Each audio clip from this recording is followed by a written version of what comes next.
Ayan na.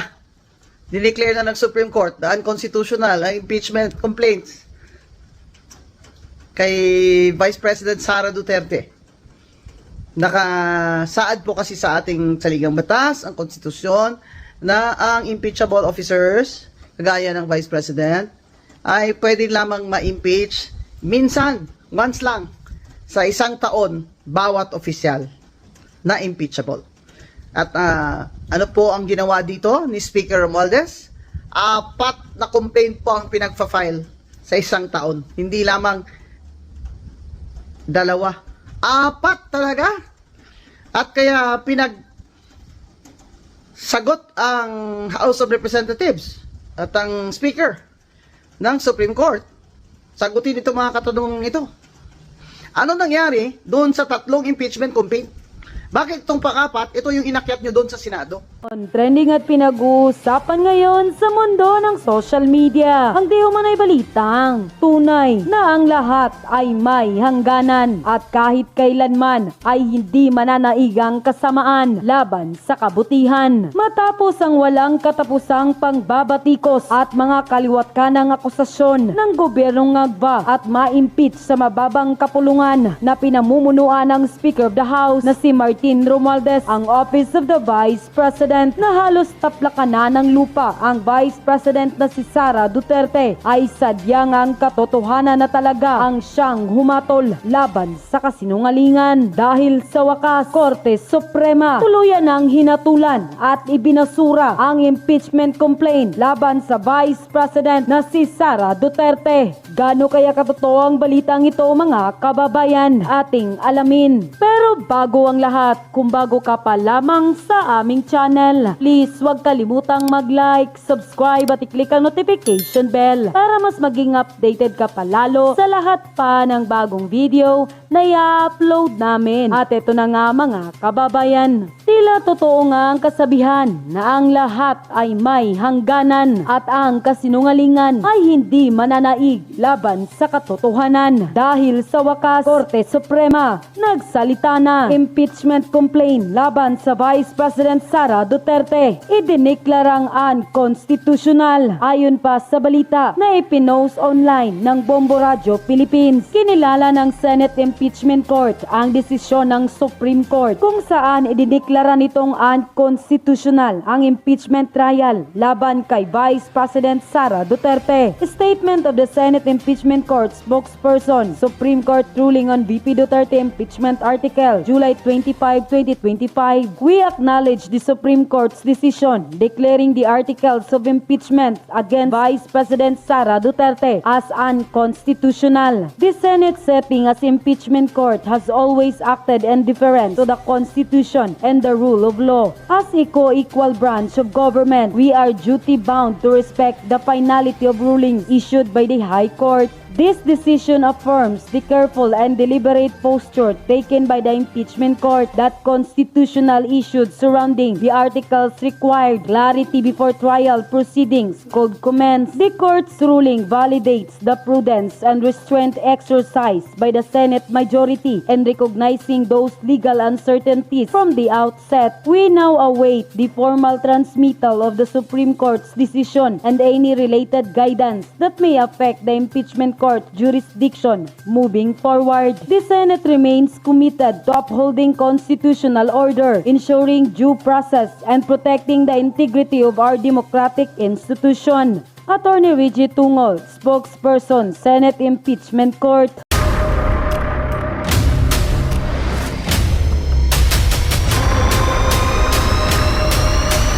Bago tayo mag-umpisa, baka pwede nyong i-like ang video na to. Malaking bagay ang like sa aming mga content creators. Maraming salamat po.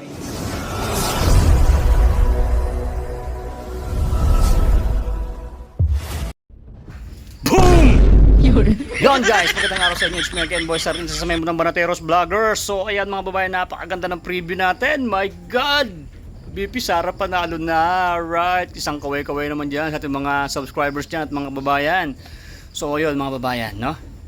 Ayan, Supreme Court nagsalita na about sa impeachment na hinahain na mga kampo ni BBM Ngagba. Lupit, no? Dahil malupit Ang lupit talaga. Alam ko, ikaw nga, Marge. Ikaw, sir. Alam ko, masaya ka, di ba? Napakaganda ng balita natin na to, no?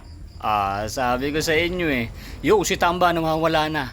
High blood, inatake sa puso. Ayan ang sinasabi ko sa inyo. Ibig sabihin yan, wala na silang pag-asa sa 2028. My God, ang lupit mo! Yan ang mga magaganda mga balita. Dahil ba naman biruin mo, 4 na impeachment complaint. My God, may mga attorney dyan, mga BO to mga to. Biruin mo, magsampa ka ng mga 4 na sampa ng impeachment. Hindi ba kayo mga bawal nga ginawa nyo? Kahit gano'n man kayo kalakas, syempre meron pa rin mga sangay ng mga gobyerno o mga Supreme Court para ay talaga namang papanigan ang tama. Kahit gamitan nyo pa yan ng napakarami yung pera, my God, hindi na. Alam naman kasi nila, pagka naman ay nasapalan talaga sila ng pera, mga babayan, ay sa bandang huli niyan, dahil si BP ay sobrang lakas pa rin, itong darating na 2028, sila rin ho ang sasablay dyan, yung talagang mamumblema. Kaya tamang-tama lang yan. Si Attorney Guanzo, lupit, idol na idol kita, madam, talaga, ang galing mo. So yan, kitang-kita nyo ha. Preview pa lang yan mga babayan ha. Panoorin nyo itong full video na to kasi napakaganda nito. At ang mga tanso vloggers ay mga nag-iiyakan na ang mga hinayupak. So yan ang mga pinag-ano nyo, yung mga dati tuwan-tuwa na kayo, si impeachment na, wala na. Sabihan pa na si BP Sara ay dapat din makulong dahil isa rin sa kasabwat sa mga EJK na yan di ba? Si Attorney Conte nga nagko-konti-konti na nga di ba? Bumabaliktad na nga rin siya di ba? Wala, baliktad kayo lahat. Kaya itong 2028, humanda kayo, ipapakulong kayo lahat ng BP namin. Si Torre, lahat yung mga yan, yung mga sila Remulla. Nako, I think siguro itong mga tao na to mawawala yan, tatakbo na ng mga ibang bansa. Dapat doon kayo pumunta sa Ukraine, pumunta kayo sa Cambodia, sa Thailand, doon kayo sa may mga naggegera pumunta. Nako. Ito ang sinasabi natin mga babayan, sa kabila ng ating mga pakikipagbaka, sa pagtatanggol sa ating Pangulong Duterte, sa ating pangalawang Pangulo na magiging soon to be President of the Philippines, ay talaga naman ay may nagbunga. Di ba? Nagbunga mga babayan. Maraming salamat sa inyong mga komento at maraming salamat sa mga pagsuporta nyo sa aming mga DDS at naniniwala kayo na tayo magtatagumpay pa rin sa kabila ng mga pagsubok na mga kinaharap natin sa mga demonyo. Di ba? Ay nako, lupet. Di ba? Yan ang pinakamagandang balita natin. Kaya wala na impeachment. Si BBM, si Lisa Marcos, wala na. Hindi na kayo magtatagumpay. Ang sabi nga nila ang kasamaan ay hindi magtatagumpay sa kabutihan. Alright, siyempre taong bayan na ang mga nagsalita at may kaagustuhan. Di ba? At wala na magagawa yung mga yan. Hindi na makakabalik sa mga larangan ng mga pagsiservisyo sa Pilipinas. Kasi nakita nyo naman, inubuos ang mga pondo ng bayan. Ito, tingnan nyo, si BP, kitang-kita nyo naman, ay talagang sa serbisyong totoo. Hindi yung mga tulad ng mga ibang mga live stream media na mga binubura yung kanilang mga balita pagka nabayaran burado.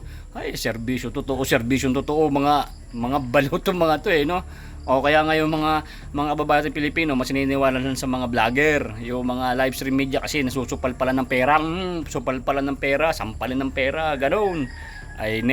Kami mga DDS walang bayad-bayad dito. Sabi ng mga ibang tanso, bayaran daw ang mga DDS o kinayo. Walang bayad-bayad dito. Masaya na kami sa konting sweldo na binibigay ni YouTube. Yung mga ads dyan, maraming salamat po sa mga nanonood ng mga kababayan natin dyan. At kahit papano, ang pagpuputak-putak natin dito ay may konting sahod naman din at nakakatulong din sa aming mga pamilya. At yung iba ay tinutulong natin sa mga charity works natin. Ako po pala si Sardinas ni Makoy. Paki-support naman yung isang channel ko. At po yan, charity Sardinas ni Makoy. Na-share ko naman diyan sa aking community. So sana paki-support nyo naman dahil yung mga ibang kinikita natin diyan sa ating pagbablog ay tinutulong natin sa mga kababayan na talaga namang mas nangangailangan. Kaya support po ako sa inyo. Saludo po ako sa inyong pagsuporta. So sana kung gusto niyo pa makakapanood ng mga charity mission ni Boy Sardinas doon sa isang channel ko na Sardinas ni Makoy. Ayan. So ganito mga babayan, panoorin mo tong full video na to. At I think sigurado ko mapapalike ka at mapapashare mo ito sa mga kumare mo na talaga namang sumusuporta sa Team Duterte. Okay? I-share mo to mga amare. Share mo para alam nila na yung impeachment ni BP Sara ay tayo ipanalo na. At tawanan nyo yung mga kalaban natin dyan na sumusuporta sa mga ngagba. Okay? So ganito. Pag nagusto mo tong video na to mga babayan, paki-like naman, paki-subscribe. Kung hindi ka pa nakasubscribe, subscribe ka naman besh para naman na la-like nyo yung video at ay i-recommend ni YouTube para makakaabot dun sa mga kumare natin na hindi pa alam itong mga ganitong mga balita. Alright, so play mo na yung boy. Let's go! Dineclare na ng Supreme Court na unconstitutional ang impeachment complaints kay Vice President Sara Duterte. Nakasaad po kasi sa ating saligang batas, ang konstitusyon, na ang impeachable officers, kagaya ng Vice President, ay pwede lamang ma-impeach minsan, once lang, sa isang taon, bawat opisyal na impeachable. At ano po ang ginawa dito ni Speaker Romualdez? 4 na complaint po ang pinagfa-file sa isang taon. Hindi lamang 2. 4 talaga. At kaya sagot ang House of Representatives at ang Speaker ng Supreme Court. Sagutin ito mga katanungan ito. Ano nangyari doon sa 3 impeachment complaint? Bakit itong pang-4, ito yung inakyat nyo doon sa Senado? Bilang itong complaint na siyang basihan ng paglilitis o impeachment. Nasaan ang 3? Ano nangyari sa 3? Anong nga komite ang nagpasa nito? Sinabi pa ng Supreme Court, sagutin ni Speaker. Nabasa ba ng lahat ng congressman at congresswoman ang impeachment complaint na yan bago nila pinirmahan? Di ba may narinig tayong mga haka-haka dyan, pero palagay ko totoo yun, na pinatawag daw ang mga congressman na mga majority, mga congressman na under the thumb of Speaker Romualdez, pinatawag daw at doon sila nagpirmahan. Yung mga hindi pumirma, yun yung hindi pumunta o hindi pinatawag. Kaya ang tanong ng Supreme Court, nabasa ba ng lahat yung impeachment complaint na yon? Yung pang-4 bago yan pinirmahan ng mga sumang-ayon? Hindi na po sumagot. Yan ho ang problema. Kung ang ating House of Representatives ay sinasabi niyang siya, ang Speaker, ay hindi po niya sasagutin ang Supreme Court. Abay, ngayon ka lang makakita ng sabi democratic na bansa na ang House of Representatives ay ayong sumagot sa Supreme Court. Sa Amerika na. Pag pinapasagot ng Supreme Court, sasagot talaga lahat ng mga opisyalis ng gobyerno. Aba, ito talagang saksakan na talaga ang kapangyarihan ni Speaker Romualdez sa ilalim ng administrasyon ng kanyang pinsan, ni President BBM. Ito ay isang dagok na naman, hindi lamang dagdagok ito. Saksak ito sa dibdib ni BBM ang ginawa ng pinsan niyang Speaker of the House. Sa pagmamadali nilang talagang tanggalin si VP Sara para wala na siyang kalaban sa 2028, ay lahat ginawa nilang basta, mapadali lang. Kaya ngayon, sasabihin pa ba niya ni Speaker na hindi siya sang-ayon at hindi sila papayag? Ngayon wala siyang magawa dahil yung Senado, hindi niya uto-uto yan si Senate President Chis Escudero. Siyempre, sasabihin ni Senate President Chis Escudero, salita ng Supreme Court. Ano gagawin namin? Mas mataas pa ba kami sa Korte Suprema? Mas mataas pa ba ang House of Representatives under Speaker Romualdez sa Korte Suprema? BBM, kasalanan po ito lahat ng inyong pinsan. Kaya sana po tanggalin nyo na yan as Speaker. Yan lang po nakakasama na talaga ng image niyo lalo eh. Kasi lahat ng ginawa niya, simula pa dun sa budget na institutionalize na yung lahat ng mga youth.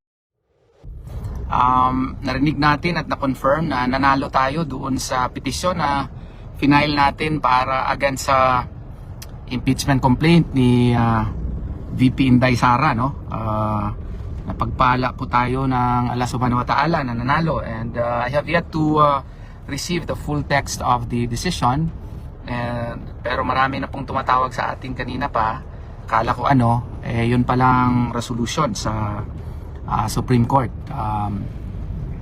granting our petition questioning the impeachment complaint filed against VP Sara Duterte.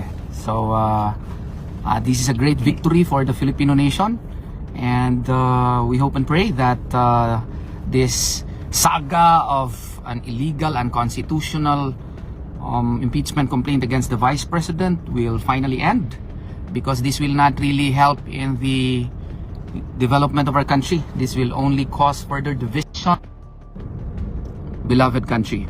So this is really a good news. At least now we can concentrate on the more important things. The congressmen can now concentrate in helping their constituents, especially in the NCR region na binaha ng husto. Sana yun ang pagtutukan, and maganda talaga ito kasi wala naman talagang kabuluhan yung impeachment complaint na yun.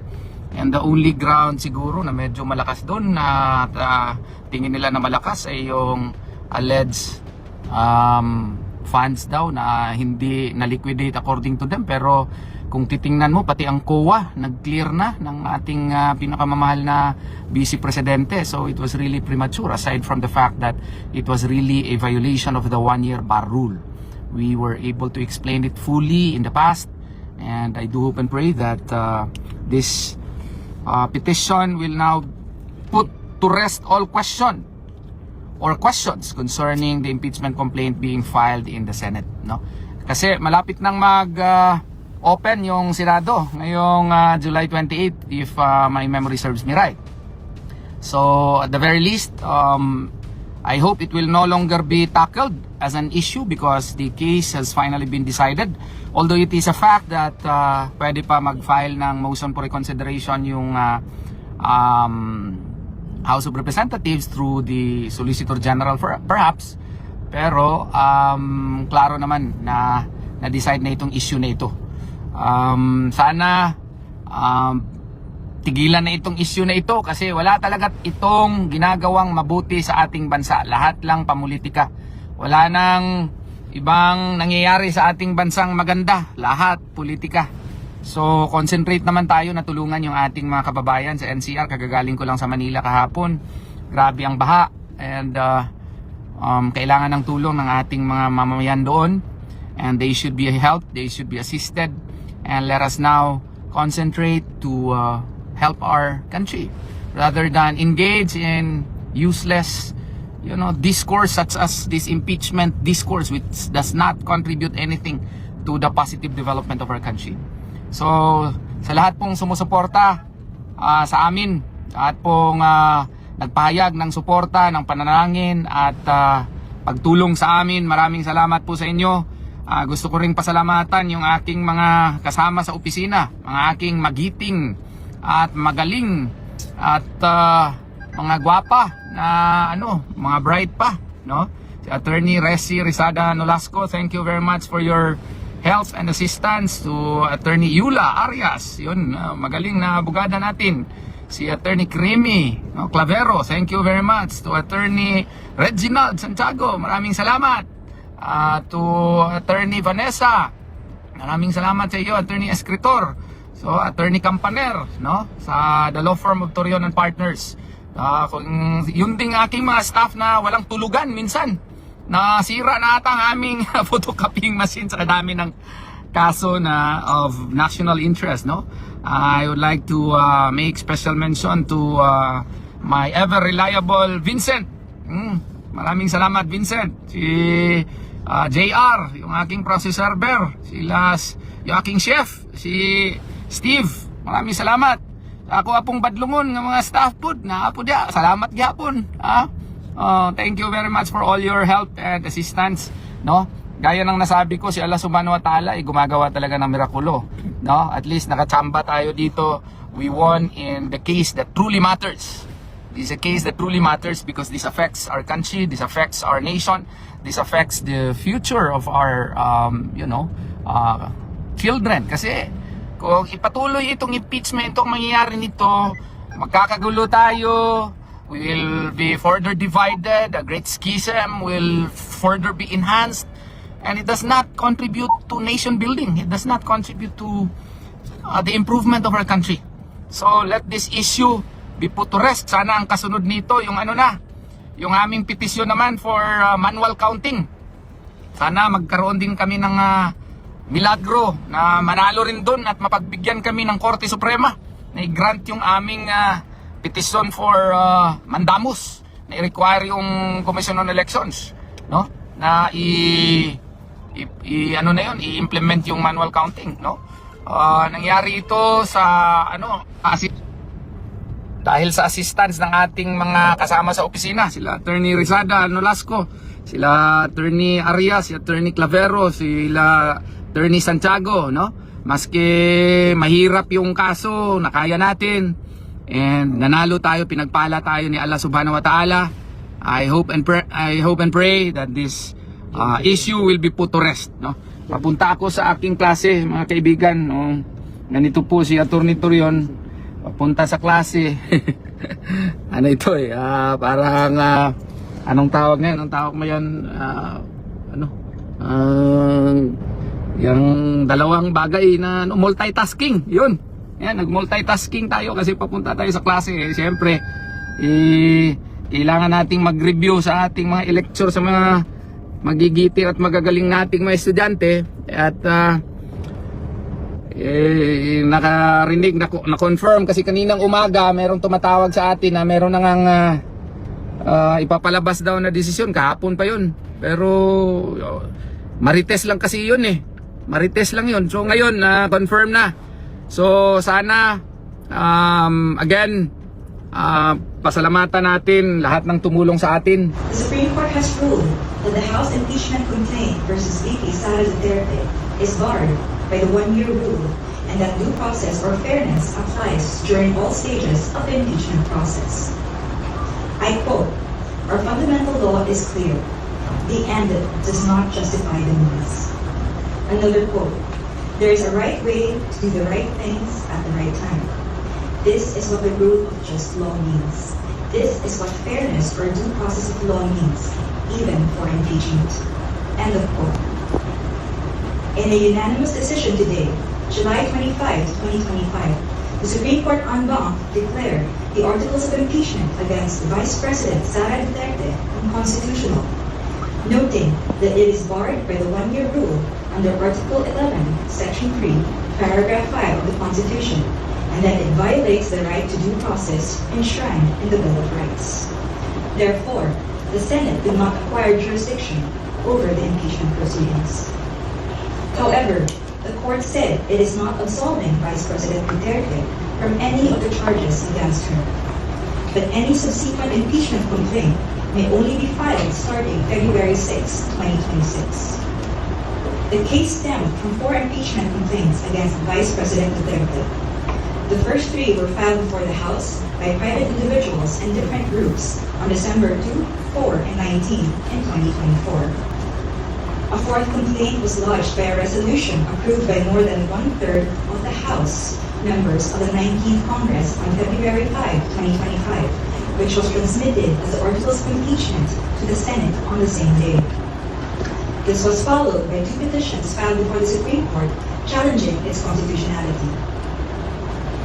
The Supreme Court decision, written by Senior Associate Justice Marvick M.D.F. Leonen, ruled that all legal issues involving impeachment proceedings are subject to judicial review, considering the nature of the offices and the institutions that are subject to impeachment, its effect on the independence of constitutional departments and organs, and its nature as a constitutional process.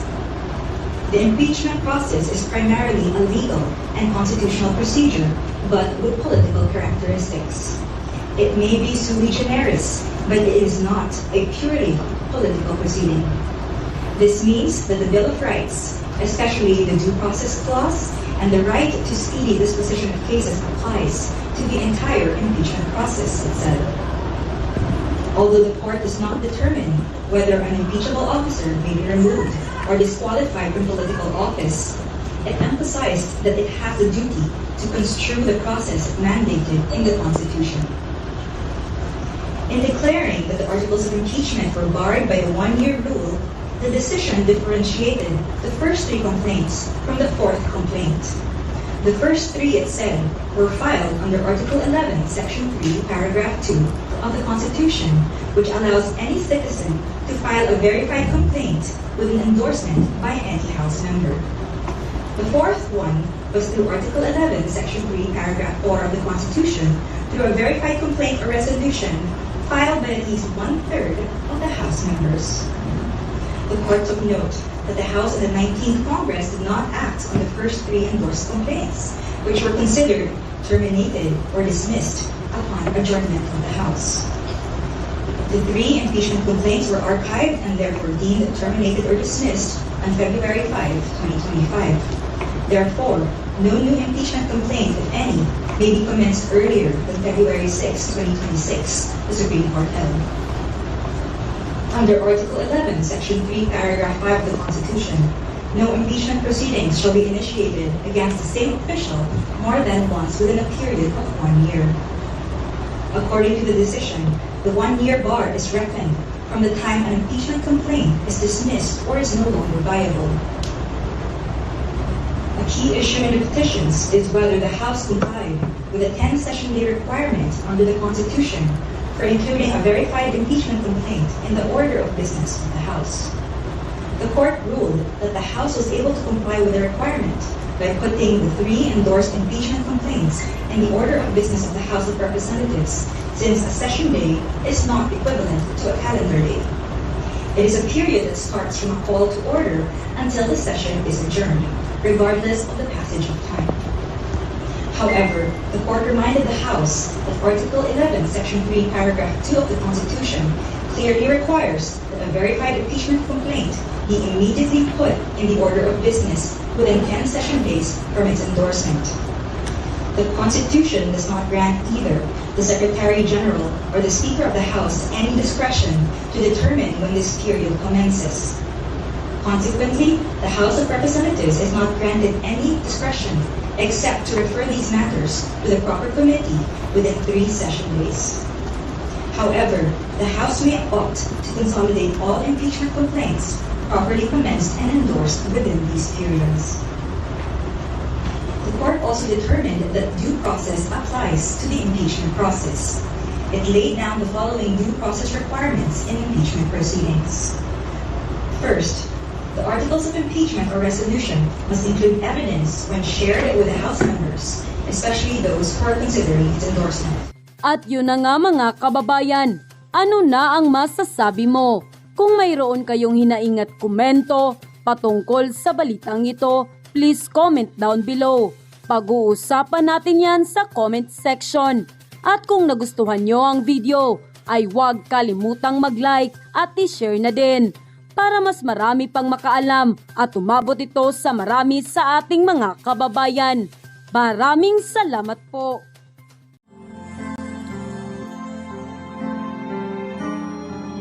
Ang ganda ng melody ng song.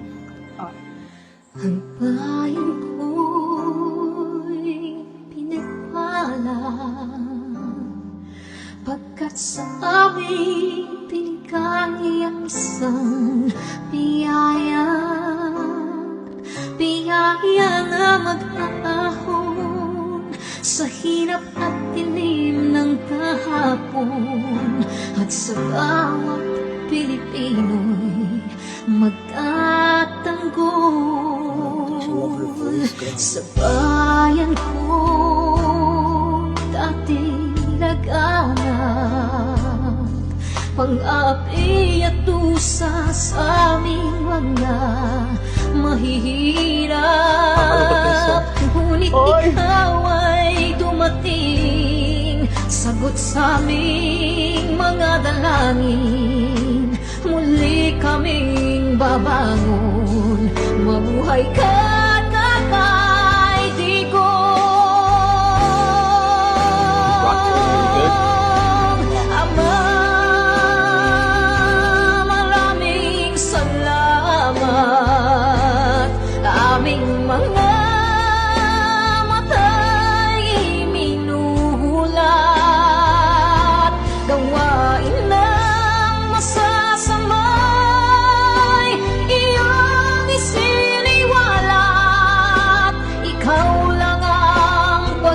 pag-asa naming lahat.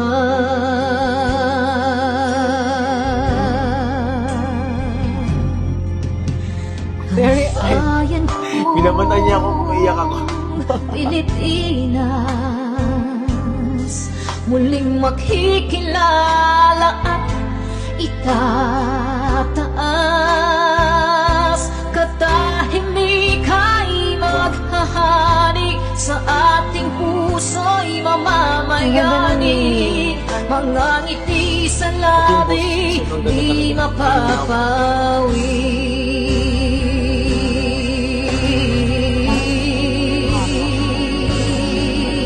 The breathing though. Mabuhay ka, Tatay Digong, maraming salamat. Ang malasakit sa Pilipino ay walang kasing tapat. Ika'y paglalaban ng iyong mga anak. Tunay kang biyaya sa bansang Pilipinas.